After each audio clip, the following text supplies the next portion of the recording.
Hello. I was having trouble there with the camera a little bit.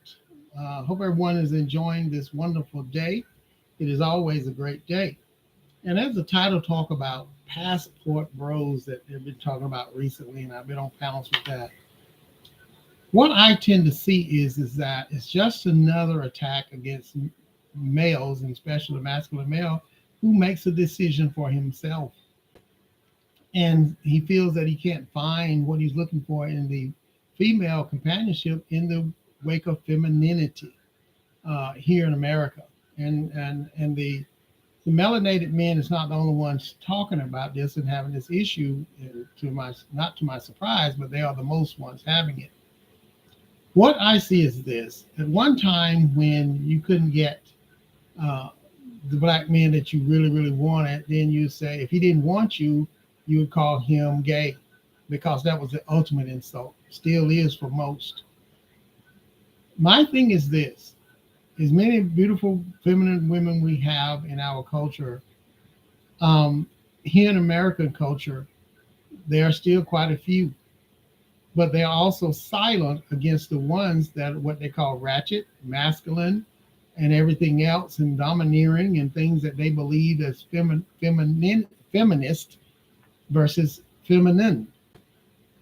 And you've been taught and brainwashed to go out here and leave your males, your families, while they push for their few rights that they got, and they go back being married and being their submissive feminine selves and all these things, and still get security and long-term generational wealth.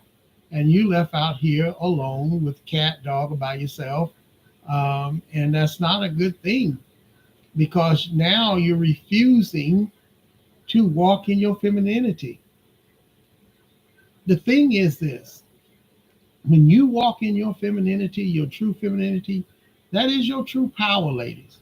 That's what draws the real masculine men to you to bring you the security, the protection, all these things that they normally do. Is just inherent to react. They will react to you just like they react to what you look like if they just want to lay up with you.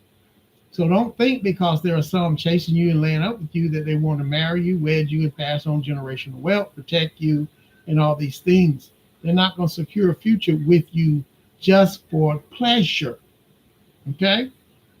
So you have to understand that, and you got to stop being so steadfast and refusing because someone lied to you about what being submissive is.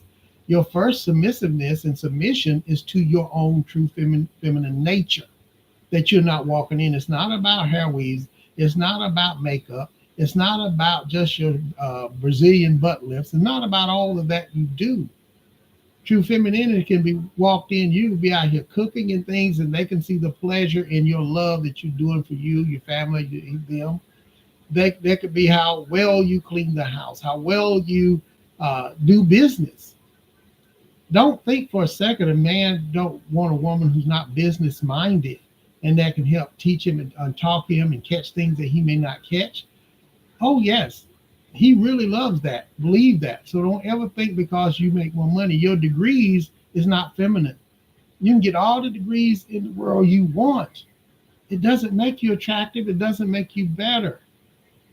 Because in the days of my mom and sisters and all, they didn't have all these degrees.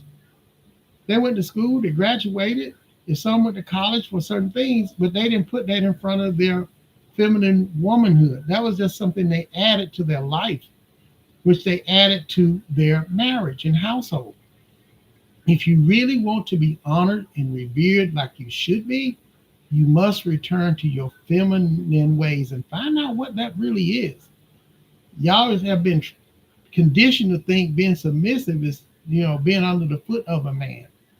But the reality is, it's being under your femininity, your created way, the created one, your nurturing way. You don't even want to nurture anymore. You don't want to even cook. Even if you're in there with your own children, you don't even want to cook dinner anymore.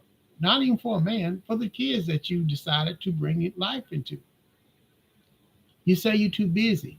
Well, why are you too busy? Why are you working so hard to hold on to what? And the biggest thing is this: the passport bros, as y'all call them, they're going abroad trying to find that real feminine woman, the woman that allows herself to be her true self and have tradition behind her.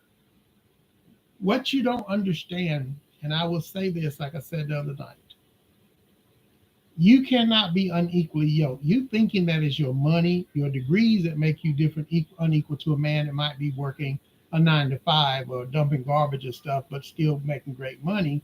You might be making a little bit more money, or you might be a little bit highly educated as far as degrees concerned, not common sense wise. So you think that you're unequal to this gentleman, but the reality is you really probably running into the traditional man that you want, but you're trying to remain a modern woman. You cannot have that. It does not work. It does not exist. It won't last even when you run into it, because your modern mindset will always try to down this guy in some area of his life, and he will not be doing that with you.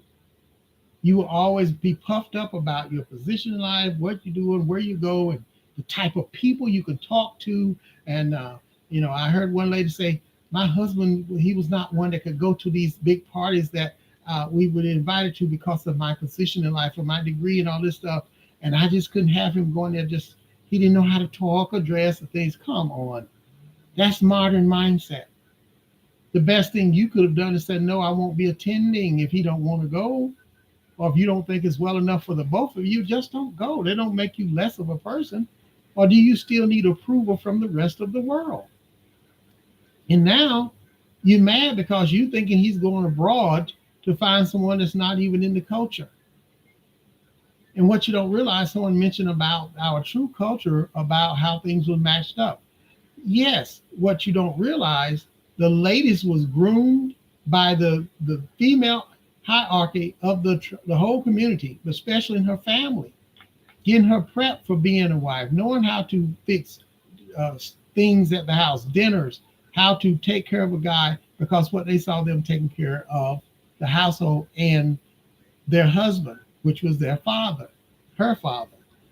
And when the gentleman, he was being prepped also how to create, have, maintain, because that's how they paid dowries, whether it was in cows, goats, money, whatever, gold, silver.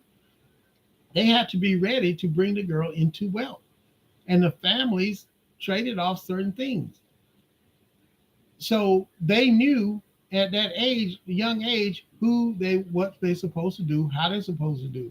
Because guess what? Those gentlemen that started at age 5 will start being raised by other men in the community, in the neighborhood, the fathers and things like that, showing them what manhood is about, going out and making provisions for the household, the wife first and the children later. So they was all both prepped for that. And yes, some of them was arranged. Why? Because they had parental consent on both sides, community consent, chief's consent, and a lot of people involved in bringing them to that point. And those marriages lasted pretty much to death do their part. And they always had community behind them. Those both families was already in agreement with those. Most of y'all the married people don't even know anything about the family. Or you don't like the family, he don't like your family, they don't get along, or they telling you one thing about him, his people telling you another thing about you. That's not our true culture. When you talk about really getting back to the true culture of our people, you have a long way to learn and listen. And it's not about it being old ways and new ways here. I heard that crazy conversation too. Well, that was old, this is new. But relationships, there's nothing new under the sun, people. The foundation of true relationships is the foundation. And you need to understand that. You can have new type ways of new technology, you can have all that, but that technology also existed before we was even here. It wouldn't be structures and things still evidence of that they still are baffled by. But there was greater technology, there was greater things going on. But guess what? The foundation of marriage, relationships, all that still stayed the same. That's why kingdoms was built. But if you want a family, you want a true marriage and relationships, you cannot be a modern woman or modern man and want a traditional wife and or husband. It does not work. And that also goes for you out there in the alphabet community. Relationships are relationships to you. There's a lot of abuse goes on there that people don't talk about. And there's a lot of unequal yoking that happens there. And it's not just race wise, that's the first thing. But the point is, you cannot also be modern and traditional and mix. It don't work. You cannot just get with somebody because they'll say they're in the same lifestyle, but they don't mean they like you. There's more racism and dislike and prejudice in that community that's never talked about, but you're trying to push people to love you, absorb you, tolerate certain things. You have to be first. Listen to me carefully. You have to first love yourself deep enough that you can care less of what somebody else loves you or not. That's first thing, because you're going to draw love with your love, the law of attraction. So if you don't really love yourself at all, and you trying to force and preach at people, yell at people to love you and accept you and give you a name that you want, that's not going to happen, people. You might get some toleration and try to get laws written. That's civil rights. It is. It's civil laws. That's what it's about. But no matter whether you totally straight, totally feminine, totally masculine, or you of the same gender sex that you love the same sex, when you're in a relationship, it's a relationship. It's a commitment. It's a contract. It's a business. So you cannot be trying to be so modern or this or that and headstrong that you're not willing to get the right person that's yoked right with you. So take that, if you will, listen, if you will.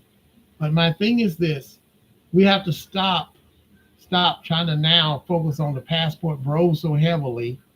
It's just another thing. It's another trick that people say, hey, they're going over there and they're not getting the right people. It's not really the black females they're getting, but really mostly it is. But my thing is, let me say this to you ladies.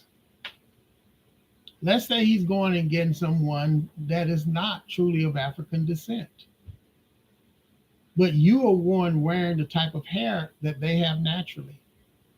You're doing the false light. You're trying to look like them, but you don't want him to go get them. Think about that. You're one looking like them, trying to be like them, but you don't want him to go be with them over you. Tell me when that makes sense. Tell me how that makes sense. Be your natural self as much as possible. Be grounded and rooted, and trust me, you will draw that real man that needs to be in your life, and he will honor you. Your children will honor you. Trust and believe that's just the way the law works. Life has worked. You will be honored more than you ever want to be honored and celebrated. And for those of you that's a Christian, that's in your Bible. It tells you what kind of woman you're supposed to be, what you're supposed to do. And it in there is described the woman takes care of household, first up, lastly. Takes care of the woman that has maid servants that she give instructions to. She go out doing business. Yes, it's all in there. It's all in there. It's preached to y'all every Woman's Day. Go look it up. It's in there what type of woman you should be anyway. And that woman, that's the one that says the man honors her. The children praises her. That's what it says. And she still walked in all her femininity. Talk about how she dressed. Everything is there. It's there. So if but stop, maybe me as a guy don't know as much as you think, but I did have 5 sisters, mother, grandmothers, aunts, all that. But I also had father, grandfathers, uncles, big brothers, all that stuff as well. So I've seen both sides of everything. And is everybody in my family all good and go? No, trust me, they're not. But the point is there's some ancestral foundations and seeds sown in everybody. All right. Until next time, stop just focusing on what people else are doing. Focus on why you are not being the one that they're talking to. You can't be modern and a feminist and get a traditional masculine male. It does not work. And be careful. The males that are speaking on your behalf, they're just warning you because they themselves don't want to be true masculine male and be honest with you. And they too have some healing to do. Truth, facts is really love. But all this deception and talking just to make you feel good, that's not love, trust me. That's a true trick of what you should respect them even when it hurts. And real men now are speaking up, being honest about what they think and feel, and you cannot handle that. And that's the sad thing. So you need to be the one saying, you know what, let me get it together. Let me really listen. And women, females, start really talking to women. I hear y'all else talking back channels, saying a little bit something, but call it out at all costs without the buts and maybe and the if and the ours. Call it out and talk directly to the issues, women to women. And so then when men say it, it won't be so like they misogynistic and all these things that y'all use as an excuse for not getting better. So in any way, just wanted to get that there and say that. But it's not always, we as men have a lot more to do as well. Yes, we do, because yeah, everybody's under attack in every way. But we will call it out to each other easier. It's just some of them are so emotional now that they can't handle it either. So there's fights, there's killing and things like that. So we have that part to deal with also. So we don't want to have to deal with an unfeminized woman and always dealing with the effeminized and emasculated men. True men don't have time and energy to keep fighting that on both fronts. So get your place back, ladies. Take control of who you are as what they call the queens that you are, the first females of earth, the birth of life. And get your protection, get your men, get them in order and let them fight for you. Because really, you are going to be the catalyst, but not in the way your mindset is right now. It just don't work like that. All right. Again, it's always a great day. Hope I've said something that can impact you. And it may not be viewed as well by all people. But hey, I'm saying it just like it is because wisdom never sleeps. Have a great day.